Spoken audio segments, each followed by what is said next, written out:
Hello, choir. Each year I get to stand before you on the night of our spring concert and share with you some thoughts that are on my mind and in my heart. This year we didn't get that, so I'm making this video instead in hopes that in some small way it can fill that void for me and perhaps for you too. It's been 82 days since we've been together. 82 days since we've sung together, shared together, laughed, cried, breathed together. And a lot has happened in the world since then. Typically, there are a few days each school year where I come to school and feel compelled to talk to you. The typical rehearsal goes by the wayside for a few moments, and I get to bare my soul to you. Sometimes it's about something going on in the world. Sometimes it's about something going on in my life, and it might feel totally random to you. But I miss that. I miss that so much right now, during a time when we need to connect with each other more than ever. The world is hurting right now. Our country is hurting right now. Communities, families, people are hurting right now. The novel coronavirus has killed over 100,000 people in our country, almost 400,000 people in the world. Stop for a minute. Let that sink in. I have no doubt you've heard those numbers. You've probably been scared by those numbers and even paralyzed by them. You've also likely tried to rationalize them, minimize those numbers. Maybe you tell yourself it's such a small percentage of the population. Maybe you take solace in knowing that it's mostly elderly people who have died. But stop for a moment. Don't try to analyze it. Just let it sink in. 400,000 mothers, fathers, sons, daughters, grandparents, cousins, friends have died in the world from a virus that has completely upended our lives. Their families are hurting. Their communities are hurting, and they have stories to tell. Listen to them. Try to understand them. Over 40 million Americans have filed for unemployment over the past 3 months. That's a quarter of the American workforce who don't have a job right now. Perhaps you're scared now because your parents, siblings, loved ones have lost their jobs, and you have no idea what the future holds for you and your family. Perhaps you're angry because your family member has no choice but to go to work because they're an essential worker and they're making less money than people collecting unemployment right now. Maybe you think the government hasn't done enough to help people during this time of crisis, or maybe you think the government has completely overstepped its boundaries. Let go of your thoughts and assumptions for a minute and just acknowledge that all of these people are hurting. Acknowledge their pain and listen. Listen to someone who has experienced hardship that is different than yours. Try to understand them. Have empathy. I'm going to come back to that word, so I want to make sure we have a clear understanding of its definition. Empathy is the ability to understand and share the feelings of another. Empathy is the action of understanding, being aware of, being sensitive to, and vicariously experiencing the feelings, thoughts, and experience of another, of either the past or present, without having the feelings, thoughts, and experience fully communicated in an objectively explicit manner.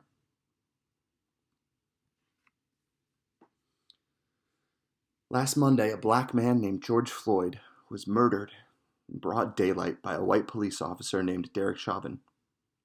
George Floyd was arrested for allegedly trying to buy a pack of cigarettes with a counterfeit $20 bill.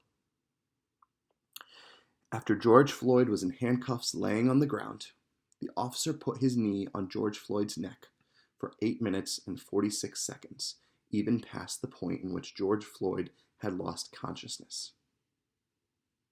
George Floyd died. Americans are angry. We are hurting.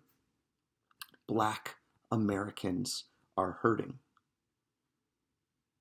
we must listen. We must have empathy. We all must try to understand the experiences of our friends, neighbors, classmates, colleagues. We must do better to understand the systems that are in place in our country and in our world that suppress and hurt others. Do not misunderstand me. There is room for disagreement. Disagreement is what makes us learn. It's what makes us better. Our country was not founded by a room full of men who agreed on everything.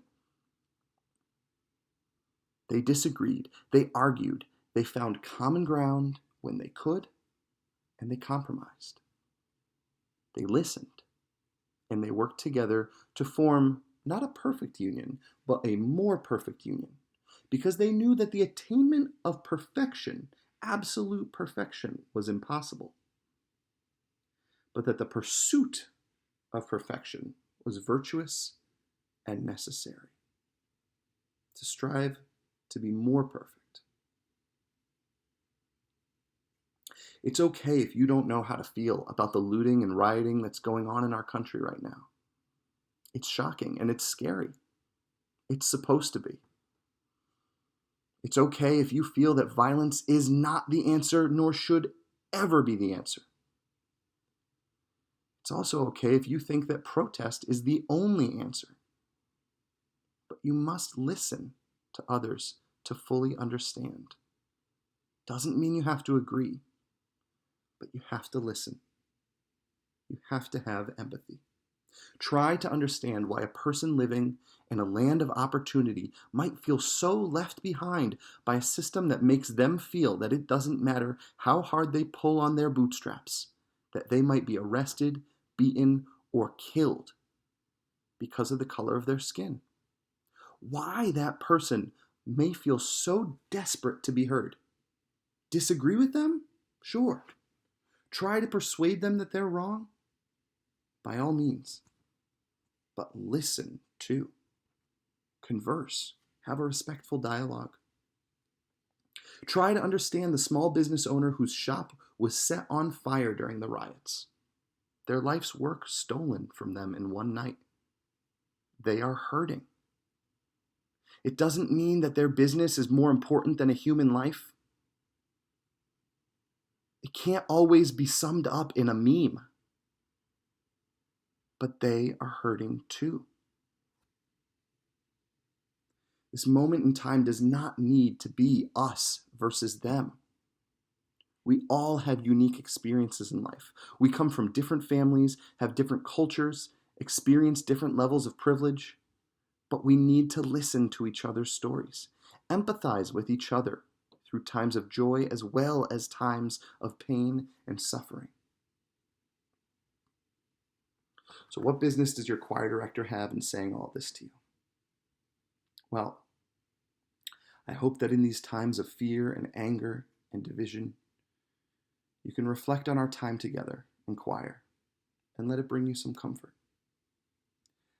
Let it make you more compassionate and let it bring you some empathy.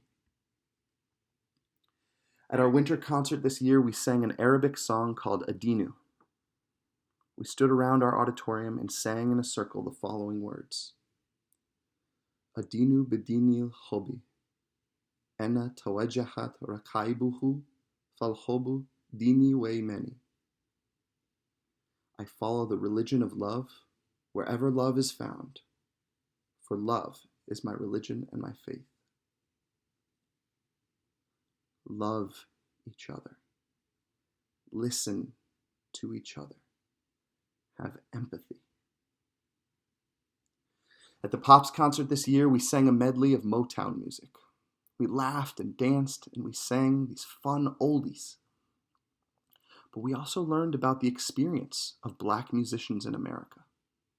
We listened uncomfortably to a podcast about the painful history of blackface in American popular music. And we learned about the beauty and power that Motown artists had in the 1960s in reclaiming their music and sharing it with America. This spring, we were going to sing Juego a que me quemo, a traditional Colombian song. We were going to sing a medley of Appalachian folk songs. Through each of these songs that we sing, we experience someone else's culture. We travel back in time, we travel across the globe. We sing so that we may listen. We sing because it fills our souls and it connects us. It connects us with others in the room. It connects us with others halfway across the globe. Music. Music has the power to bring us together.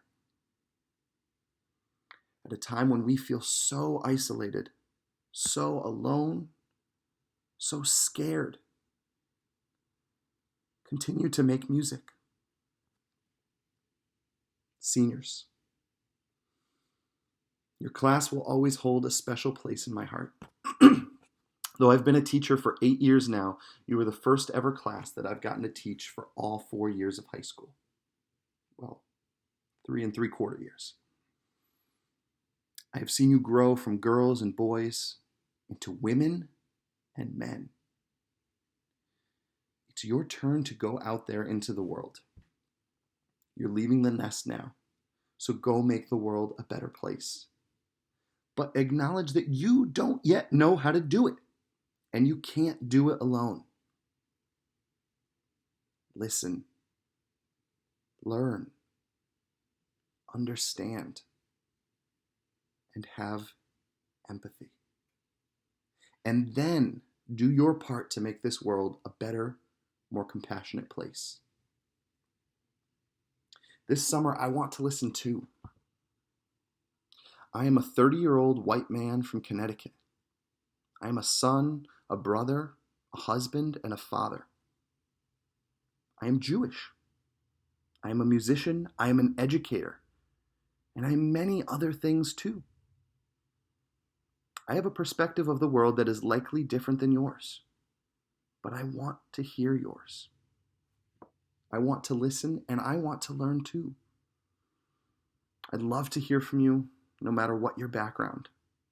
Send me an email or a remind message this summer. Let's set up a time to Google Meet. Let me hear you and your experiences, your dreams, your thoughts on how we can make the world a better place, if you even think it needs to be a better place. I want to hear you. If you've made it this far, thank you for your time. I love you, I miss you, and I can't wait until we can all be together again.